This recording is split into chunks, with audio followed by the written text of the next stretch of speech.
Welcome to प्रकृति प्रेम institute.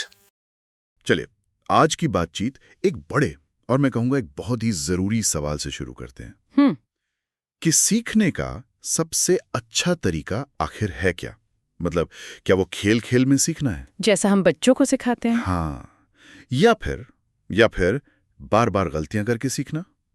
हमारे पास जो स्रोत हैं उनमें कुछ कमाल के एजुकेशनल साइकोलॉजिस्ट ने इन्हीं सवालों के जवाब देने की कोशिश की है। बिल्कुल, और ये जवाब एक दूसरे से काफी अलग हैं, जो इसे और भी दिलचस्प बनाता है। सही बात है।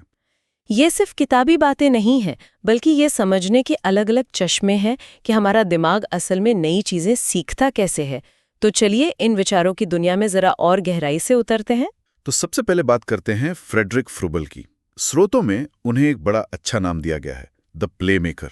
हाँ, और उनका एक बहुत मशहूर आइडिया था किंडरगार्टन। किंडरगार्टन। मुझे हमेशा लगता था कि ये बस छोटे बच्चों के स्कूल का एक नाम है। ज्यादातर लोग यही समझते हैं, लेकिन फ्रोगेल के लिए किंडरगार्टन का मतलब था बच्चों का बगीचा। अच्छा, बच्चों का बगीचा। हाँ, जैसे एक माली पौधों का ध्यान रखता है, वैसे ही टीचर को उनकी सीधी सी फिलॉसफी थी कि बच्चे तब सबसे अच्छा सीखते हैं जब वे खुश होते हैं और खेल रहे होते हैं। तो खेल खेल में सीखना ही सबसे नेचुरल तरीका है। बिल्कुल। और इसी प्यार और देखभाल वाली भावना को महात्मा गांधी एक अलग ही स्तर पर ले जाते हैं। उन्हें इन स्रोतों में द सोल टीचर का दर्जा दिया गया है। हाँ, गांधी जी के लिए शिक्षा का मतलब सिर्फ किताबें पढ़ना या इम्तिहान पास करना नहीं था।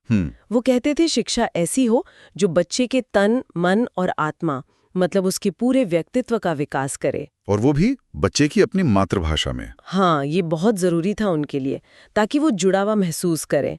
तो फ्रोबेल और गांधी दोनों के विचारों में प्यार और एक पॉजिटिव माहौल सीखने की पहली शर्त है। लेकिन फिर एक बिल्कुल अलग नजरिया आता है एडवर्ड थॉर्नडाइक का। ओह हाँ। उनका मानना था कि गलती ही गुरु है। ये बात तो गांधी जी के प्यार से सिखाने से बिल्कुल अलग लगती है। बिल्कुल अलग, और स्रोतों में तो उन्हें पशु मनोविज्ञान का पितामह भी कहा गया है। यहीं पर बात बहुत दिलचस्प हो जाती है। हाँ, क्योंकि थॉर्नडाइक का मानना था कि हम कोशिश करके और अपनी गलतियों से सीखते हैं।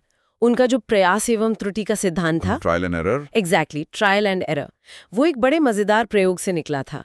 उन्होंने एक भूखी बिल्ली को एक पिंजरे में बंद कर दिया, जिसे वो पजल बॉक्स कहते थे। Puzzle box. और बाहर मछली का टुकड़ा रख दिया। अच्छा, फिर उस बिल्ली ने क्या किया? पहले तो बिल्ली पिंजरे में हाथ पैर मारती रही, कभी सलाखों को खींचती, कभी काटने की कोशिश करती।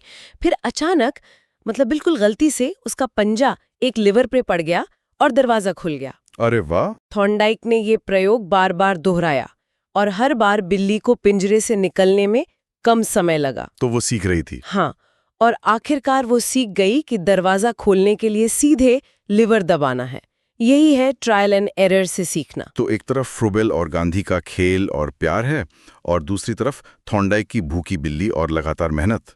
ये दोनों तो एक दूसरे के बिल्कुल उल्टे लगते हैं। क्या इन दोनों को एक साथ लाना मुमकिन है? मतलब स्रोतों में इन अलग अलग धागों को जोड़कर कोई एक तस्वीर बनाने की कोशिश की गई है? ये एक बेहतरीन सवाल है, पर फॉर्मूला शब्द थोड़ा खतरनाक हो सकता है। अच्छा। हाँ, ये कोई रेसिपी नहीं है जहाँ सब कुछ मिला दिया और एक बेहतरीन कक्षा तैयार हो गई, बल्कि ये एक टूल बॉक्स जैसा है। Tool box. हाँ, जहाँ हर बच्चे के लिए सही औजार चुनना पड़ता है।